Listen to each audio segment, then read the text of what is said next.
Pemirsa, ratusan warga dari Suara Informasi Rakyat Sriwijaya geruduk kantor Polda Sumsel. Mereka meminta Kapolda untuk mendorong pihak Polres Musirawas agar segera menindaklanjuti laporan terkait tambang pasir ilegal yang berada di Kecamatan Muara Beliti, Musirawas.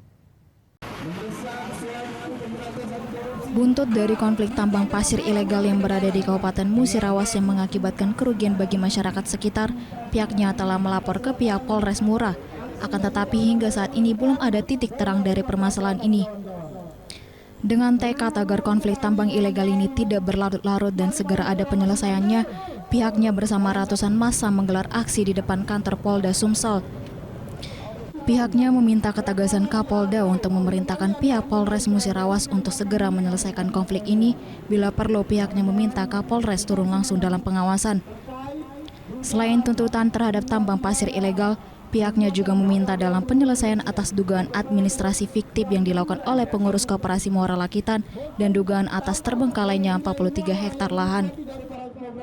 Sampai hari ini ada dugaan bahwasanya belum ada kepastian hukum terkait daripada dugaan tambang pasir ilegal tersebut. Makanya kita ke Polda Sumatera Selatan mendorong ke Polda agar kawan-kawan di Kapolres Musirawas juga segera menindaklanjuti ini.